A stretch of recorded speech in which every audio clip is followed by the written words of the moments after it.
walks straight to the man in orange. Takes off his robe and tells him, take off that jumpsuit. Puts that robe onto him as he puts on his jumpsuit.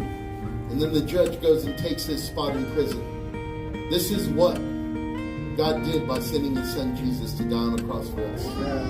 This is what we proclaim. You can stand with me, church. You can stand with me. This week I was reading several stories of families that walked through one of their family members who was on hospice care and how the end of that life journey looked.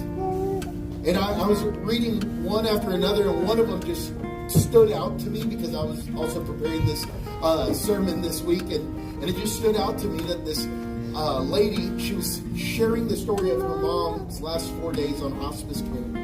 And she talked in detail of the emotions she went through and all that she had to deal with. She talked about the details of the room in which she sat with her mom for those last 4 days.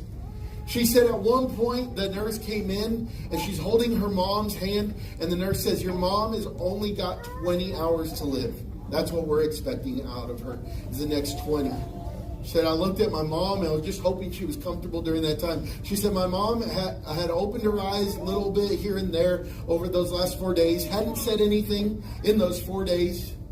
And she said that after that nurse left, about an hour later, her mom started to lean up, almost as if she wanted to tell her something, and her eyes opened up. She thought her mom was in pain, and so she's, Mom, what do you need? Do you need more medicine? Because they were basically just giving her medicine to make her comfortable at the end. Do you need more medicine? Do you need water? What do you need? And her mom hadn't said anything in a few days.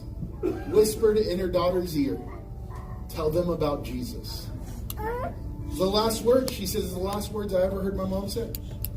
So at first she thought to herself, man, if she would have only said, I'm proud of you. If she would have only said, I love you. If she had only said something that would have been personal to me, but she said, tell them about Jesus. But she said, then I went home and I figured it out. My mom actually said the most profound thing she could have ever said to me. She said, because every time someone asks me about my mom's story, I get the opportunity to tell them about Jesus. I share this story. I share the fact that in my mom's last moments, I got to say, tell them about Jesus. What if that was your story? Church, I want to speak to the ones in the room right now that maybe you've been dealing with a little bit of shame in your life. You say, Pastor, I hear all that you're saying, and I hear that I have a voice. I hear all these things, but